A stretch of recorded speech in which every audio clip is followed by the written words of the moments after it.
Hello and नमस्कार everyone, my name is Khushboo Goyal and welcome to my channel take over study.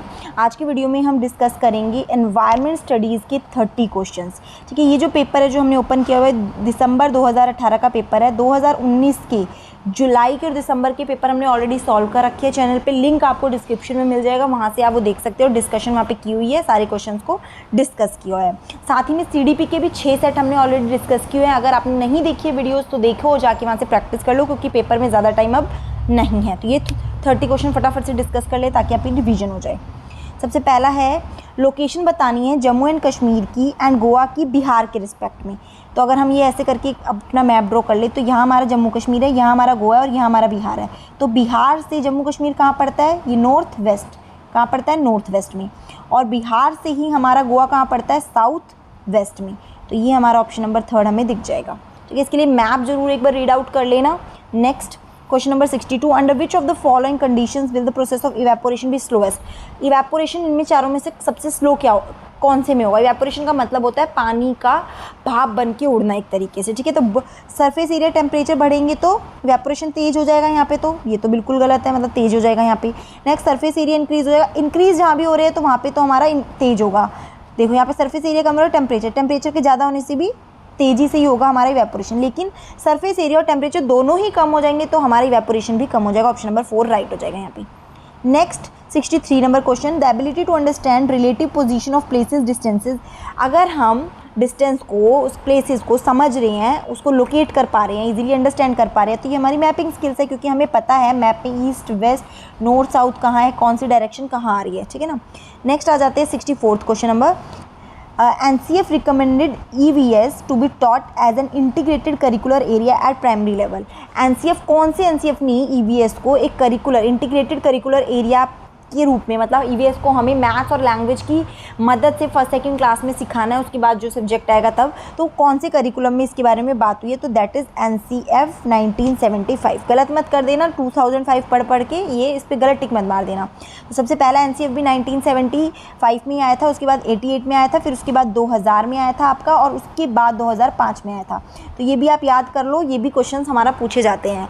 और एक और चीज़, NCF की, RT की और हमारी NEP की जो वीडियो है उसका लिंक भी डिस्क्रिप्शन में मिल जाएगा। 10-15 मिनट में मैंने वो पूरा तीनों टॉपिक समझाया हुआ है, वहाँ से पढ़ सकते हो, तो क्विक रिवीजन आपकी हो जाएगी। नेक्स्ट आ जाते हैं क्वेश्चन नंबर 65 में, which region has the practice of shifting cultivation in India. Bharat के किस क्षेत्र में जो शिफ्टिंग कल्टीवेशन है, स्थानांतरित खेती करने का रिवाज है? तो ये हमारा हो जाएगा नॉर्थ ईस्ट में। हमारे जो नॉर्थ ईस्ट स्टेट है, ये वाले जो इधर वाले पार्ट है, वहाँ पर ये वाली कल्टीवेशन होती है, जिसे हम झूम कल्टिंग के नाम से भी जानते हैं, झूम कल्टीवेशन, झूम फार्मिंग। ठीक है, इसमें हम जो है क्या करते हैं, एक लैंड से शिफ्ट कर जाते हैं दूसरे लैंड पे, जब हम एक क्रॉप को वहाँ पे उगा लेते हैं। उसके बाद 66 क्वेश्चन नंबर देखना, नॉट है, ध्यान से देखेंगे क्वेश्चन को। ठीक है, which of the following statement is not true about hydro power generated from river dams. River dam से जो हम हाइड्रो पावर जनरेट करते हैं, मतलब पानी से इलेक्ट्रिसिटी जनरेट करना, इनमें से उसके बारे में क्या गलत बात है? ठीक है, तो इसका आंसर हो जाएगा, देखो डैम्स सस्टेनेबल डेवलपमेंट ग्रोथ कर रहा है, यही पॉइंट ठीक हो जाएगा। ये गलत वाला पॉइंट है, नॉट पूछा तो यही होगा। ठीक है, it does not pollute water और एयर, पॉल्यूट नहीं करता, ये बात ठीक है। हाइड्रो पावर हमें जो लार्ज इन्वायरमेंटल इम्पैक्ट्स होते हैं, बिल्कुल ठीक है। डैम्स डिस्प्लेस इंडिजीनियस पीपल, ये भी ठीक है, पर हमारा जो नॉट पूछा था ऑप्शन नंबर 1 हो जाएगा। नेक्स्ट आ जाते हैं क्वेश्चन नंबर 67 पे, which of the following are greenhouse gases. Greenhouse gases कौन सी है? तो देखो हमारी कार्बन डाइऑक्साइड भी ग्रीन हाउस गैस है, मीथेन और वाटर वेपर, ये सारे हमारे ग्रीन हाउस गैस में आते हैं, तो ऑल ऑफ द अबव हो जाएगा आंसर। नेक्स्ट आ जाता है 68, why are cold desert in India not affected by monsoon. जो कोल्ड डेजर्ट है वो मानसून से क्यों नहीं इफेक्ट होते? क्योंकि कोल्ड डेजर्ट्स में have hot summers and extremely cold winters. नहीं, cold deserts lie in the rain shadow. Rain shadow मतलब वहाँ पे बारिश होती नहीं है ज़्यादा, रेन शेडो में रहते हैं वो, ठंडे रेगिस्तान में की वृष्टि छाया में होते हैं। ठीक है ना, बिल्कुल बारिश की छाँव में होते हैं वो, इसलिए। Next question number 69, which one of the following is responsible for turning Taj Mahal yellow हो रहा है, वो उसके लिए कौन सी चीज़ रिस्पॉन्सिबल है? सल्फर डाइऑक्साइड, जो एसिड रेन हम जिसे कहते हैं उसकी वजह से, तो सल्फर डाइऑक्साइड इसमें आंसर हो जाएगा। Next 70 question, who build Golconda fort, कहाँ पे है ये हमारा? हैदराबाद में। ठीक है, गोलकोंडा फोर्ट किसने बिल्ड किया था? Number 3 Kakatiya dynasty, Kakatiya dynasty, ठीक है। एक तरीके से ये हमारा एसएसटी टाइप क्वेश्चन हो गया। ईवीएस जो है वो किसका इंटीग्रेशन है, अभी अगर कोई पूछ ले तो इसमें साइंस जुड़ा होता है, एसएसटी होता है और साथ में हमारा एनवायरनमेंट जुड़ा होता है, तो ये भी क्वेश्चन पूछ सकते हैं प्राइमरी पे। नेक्स्ट आ जाते हैं हम question number 71, which of the mass of an object which a density of 15 gram millilitre and a volume of 3 millilitre. हमें आंसर बताना है कि 15 की हमारी जो है, देखो अब देखो यहाँ पे एक चीज़ देखो, स्मार्टनेस जो लगाएगा 15 ग्राम पर मिलीलीटर, मिलीलीटर नीचे दिया हुआ है तो मतलब ये हमारी मास बोला हुआ है, एंड अ वॉल्यूम नीचे हमारी वॉल्यूम है 3, ठीक है। मास हमारा इतना है तो हमें ऊपर वाला निकालना है, तो हम इसको मल्टीप्लाई कर देंगे, 15 3 जा 45, सीधा सीधा आंसर आ जाएगा 45 ग्राम, ठीक है ना। दोबारा एक बार समझ लेते हैं इस क्वेश्चन को। देखो हमें बोला हुआ है डेंसिटी कितनी है, डेंसिटी हमारी 15 ग्राम पर मिलीलीटर। अब किसी को डेंसिटी का फॉर्मूला याद नहीं है तो यहीं से पता चल जाएगा, ग्राम पर मिलीलीटर, ग्राम बाय मिलीलीटर इसका फॉर्मूला हो जाएगा। तो ग्राम हमें गिवन नहीं है, डेंसिटी हमें 15 है और मिलीलीटर हमें गिवन है, कितना गिवन है मिलीलीटर, हमारा आंसर है मिलीलीटर में 3। तो अब ये देखो यहाँ पे क्रॉस मल्टीप्लाई हो जाएगा, ये 15 × 3 हो जाएगा और यहाँ पे हमारा ग्राम निकल जाएगा। पूछा ही क्या था, मास पूछा था, मास मतलब ग्राम में वेट, तो हो जाएगा 45, ठीक है। Answer number 2। नेक्स्ट आ जाते हैं 72, which one of the following is a scalar quantity. इनमें से कौन सी एक स्केलर क्वांटिटी है, ऑप्शन नंबर 1 हो जाएगा, मास एक स्केलर क्वांटिटी है। नेक्स्ट आ जाते हैं 73 पे, an object in which no light rays can pass through, बिल्कुल पास नहीं करेगी, ओपैक ऑब्जेक्ट्स होते हैं ये, ट्रांसलूसेंट में थोड़ी थोड़ी लाइट पास कर सकती है, ट्रांसपेरेंट में पूरी लाइट पास कर जाती है, ठीक है ना। नेक्स्ट जो है 74, what will be the weight of an object on the surface of the earth when the mass is 10 kg on the moon surface।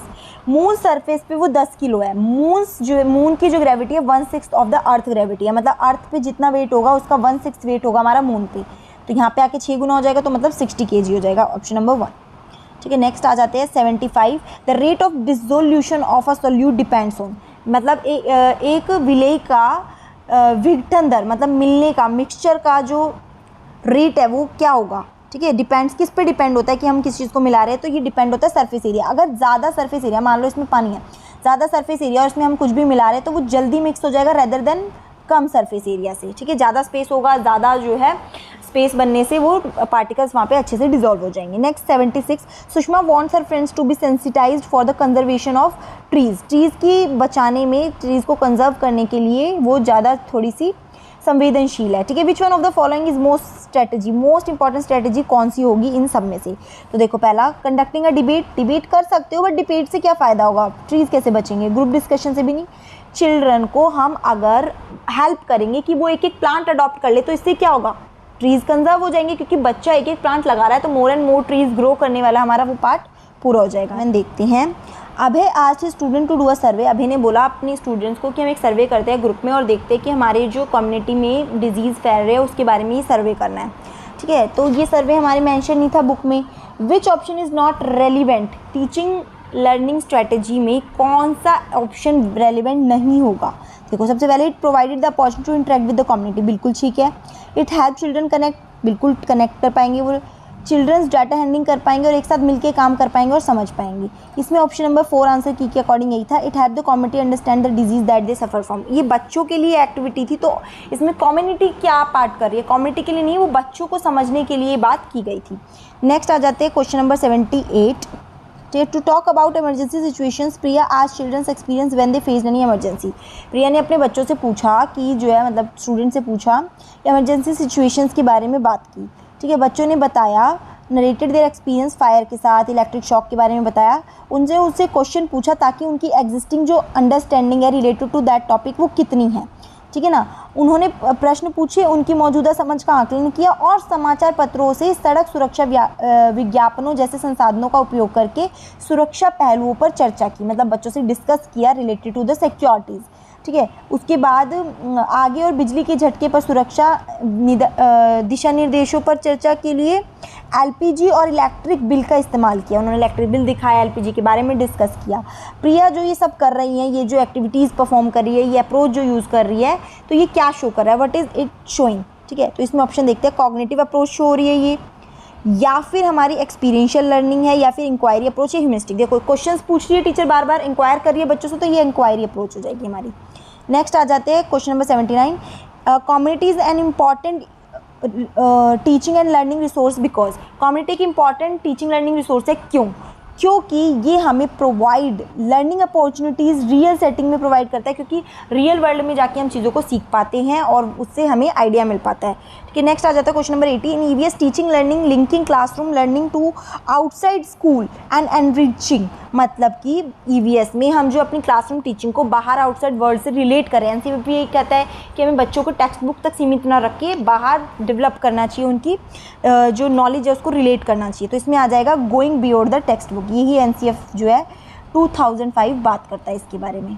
ठीक है, नेक्स्ट आ जाता है question number 81, 2 class 3rd students Rama taught a father mother and their children constitute nuclear family and grand parents साथ में हो जाती है तो वो एक्सटेंडेड फैमिली हो जाती है।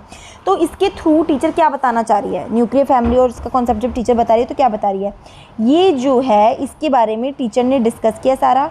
Definition of family is incorrect, ये तो बहुत गलत है, ये तो बिल्कुल बात करनी है। रामा इंटेंसिव है टूवर्ड स्टूडेंट्स, ये भी इसका ऑप्शन ही होएगा।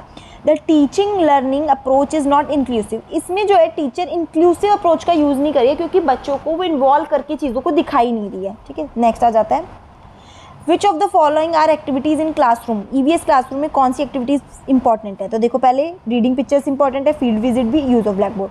पिक्चर्स रीड करवा के बच्चों को इंटरेस्ट आएगा, फील्ड विजिट पे जाके बच्चा एक्टिव लर्निंग कर पाएगा, आउटसाइड वर्ल्ड कनेक्ट कर पाएगा, और ब्लैक बोर्ड के साथ तो हम जो है यूज़ कर ही सकते हैं। तो ऑल ऑफ अबव। नेक्स्ट आ जाते हैं 83, एनवायरनमेंट स्टडीज़ करिकुलम में lead to holistic learning. Environment से हॉलिस्टिक लर्निंग होती है बच्चे की, क्योंकि ये इंटीग्रेटेड मैनर में होता है। हम 1st 2nd क्लास में बच्चों को मैथ और लैंग्वेज के थ्रू जो है हम ईवीएस पढ़ाते हैं, तो ये इंटीग्रेटेड मैनर हो गया, इंक्लूसिव, सब चीज़ों को इंक्लूड करके, और थीम्स में बेस्ड है हमारा ईवीएस, 6 मेन थीम्स में डिवाइड किया हुआ है। तो all of the above answer हो जाएगा। Next 84, the EVS text book has a chapter on snake charmer. EVS की बुक में एक चैप्टर है स्नेक चार्मर पे।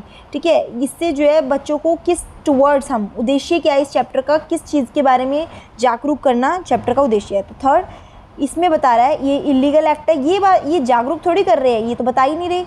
Children do not see them often these days, बच्चे उन्हें देख ही नहीं पाते। ये क्या बात हुई? अभी हम चैप्टर पढ़ा रहे हैं, उससे रिलेटेड बात पूछा है हमने, रियल थोड़ी पूछा है कि क्या हो रहा है क्या नहीं हो रहा। ठीक है, नेक्स्ट हो जाएगा, स्नेक चार्मर में नॉट हार्म स्नेक्स। ये बता रहा है कि स्नेक चार्मर स्नेक को हार्म नहीं करते। They need to provide with alternatives before depriving them of their livelihood. अपनी आजीविका से वंचित करने से पहले विकल्पों को प्रदान करने के लिए आवश्यक है। ठीक, बच्चों को बताया जा रहा है उन चीज़ों के बारे में। ठीक है ना, एनिमल कीपिंग गुड है, ये भी देखो एनिमल कीपिंग के बारे में नहीं बताना चाह रहा है, मेन स्नेक चार्मर्स के बारे में वो चैप्टर बताया गया है। Which of the following is most relevant to the mid day meal. Mid day meal के बारे में कौन सी एक सबसे रेलिवेंट है? ठीक है, ये जो है एक गुड टीचिंग लर्निंग अपॉर्चुनिटी है ईवीएस टीचिंग के बारे में। ठीक है, नेक्स्ट सीधी सीधी पता चल रहा है, कुछ वर्ड्स अपॉर्चुनिटी वगैरह ये पॉजिटिव वर्ड्स होते हैं, इन्हें देख के हम सीधा आंसर लगा सकते हैं। Next 86, what does learning without burden. ये एनसीएफ ने ही बात की है कि लर्निंग विदाउट बर्डन, बिना बर्डन के हमें पढ़ना है, बच्चों को पढ़ाना है। तो इसका मतलब होता है कि load of incomprehension needs to be reduce. बच्चों की जो लोड है बच्चों के ऊपर, उसको कम करना ही एनसीएफ का काम है। तो ये जो है हमारा ऑप्शन नंबर 3 हो जाएगा करेक्ट।